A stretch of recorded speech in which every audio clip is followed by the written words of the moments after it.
now we look at, okay, those who got associate's degrees, all right? Associate's degrees, how many of those associate's degrees were for things like, you know, office administration, and how many of them were for STEM fields, degrees? So that's science, technology, mathematics in 2015, 2006. So what this is showing you, out of all the degrees that were given, all the associate degrees that were given, that were in STEM fields, just STEM fields, nothing else, what percent of those went to the different ethnic or Asian groups? I mean, or racial groups. And you can see that the lowest number were awarded to Hispanic students. All right, and when awarded doesn't mean that somebody chose to give it to them. That means the Hispanics that went to get an associate's degree, very few went into STEM fields, even though they're the largest group. Yeah. The smallest group, well, not the smallest of the major groups, right? So those first four, Asians, the small group of Asians that were there got the largest percentage of degrees. So those are percentages. Science. Yeah, so in science, math, and technology, and then they added in. Yeah, you know what?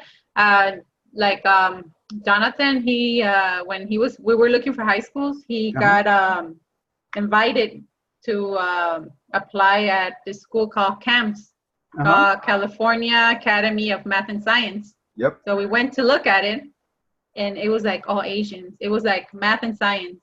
Did he go? No, he had it. They only were picking 1 to 2 kids from each school in the Los Angeles district. But see, so it was really, really hard to get him. He qualified, but they're only picking 1 kid from each school. So you did apply.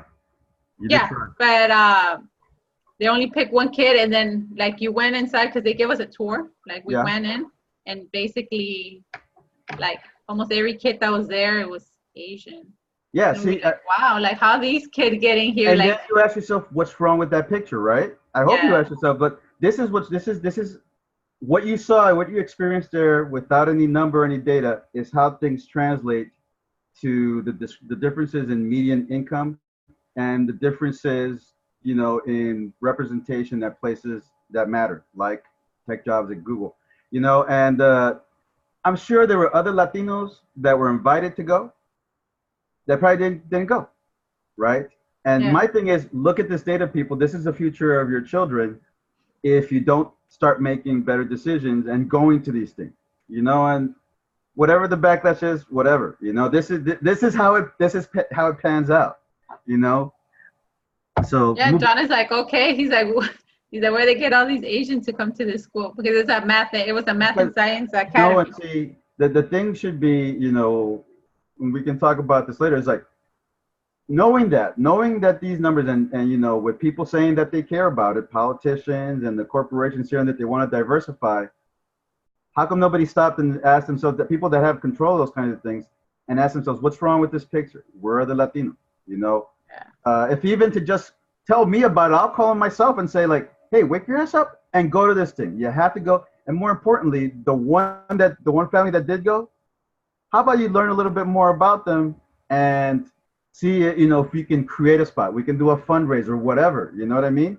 But let's not let the one that shows up turn back and not have the shot, because now that you see what the future brings, you might think twice about, what, I need to fight for my kid to be involved in these kinds of programs, or we need to ask for more programs that do the reach out a little bit better, and we have to take responsibility for also knocking on doors and saying, hey, let me show you something, and look at how important this is.